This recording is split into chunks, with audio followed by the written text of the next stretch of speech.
Hello, my name is Shari, and I am the president and founder of Vashti's House. And I want to thank you for tuning in to Vashti's House's first Monday encouragement video. The passage I'm going to be using for this video actually came to me a few weeks ago. One night it was just on my heart. As I was sleeping, it was just playing over and over in my mind. And I even woke up early the next morning with this passage on my heart. And it's found in Psalms 127, verses 3 and 5. I'm going to be reading from the King James Version. And it says, Lo, children are an heritage of the Lord, and the fruit of the womb is his reward. As arrows are in the hand of a mighty man, so are children of the youth. Happy is the man that hath his quiver full of them. They shall not be ashamed, but they shall speak with the enemies in the gate. And as I was meditating on this these verses, the Holy Spirit started to reveal to me that, like an arrow, children are made with a very precise, a very unique purpose in mind. An arrow is not made to make the warrior look shiny and nice. It's not made to mobilize the warrior. It's not even used as a defensive mechanism, but instead, after proper training, precise training, years of training, then the arrow is used to be shot to pierce the enemy. And as he was just revealing this to me, I started to realize that archery is a very specialized combat maneuver. It takes years of practice, and once the archer has mastered archery, when they shoot, especially in battle, it's not just shot willy-nilly.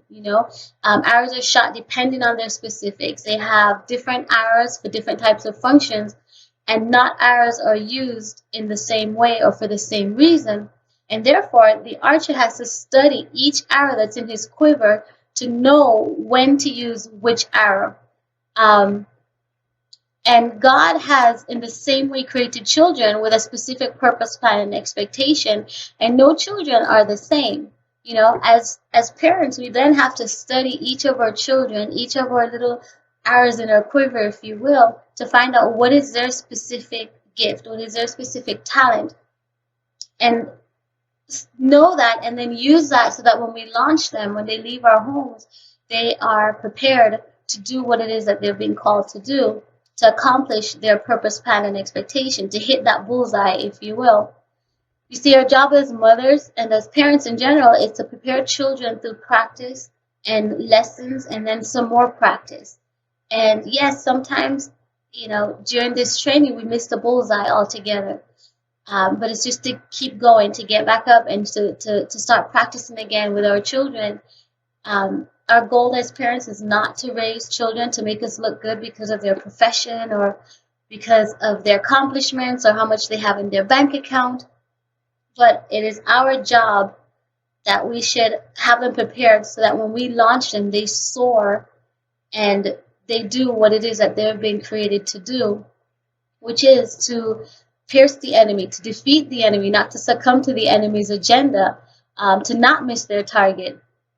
Now, about the full quiver, at first I thought it was just saying that when we're successful as archers, knowing the kind of arrows that we have in our quiver, then we'll be happy. But then, as I was actually preparing this and typing it out, I did a study using the Strong's Concordance, and I found that the meaning of full in this text is actually to satisfy, to accomplish, to fulfill, and to complete. So therefore, a full quiver means that we as parents have prepared our children to accomplish, to complete, to satisfy God's purpose, plan, and expectation for their lives. And with this accomplishment of God's purpose, plan, and expectation, then we as parents will be happy. Thank you for tuning in, and I will see you next week, Monday. Be blessed.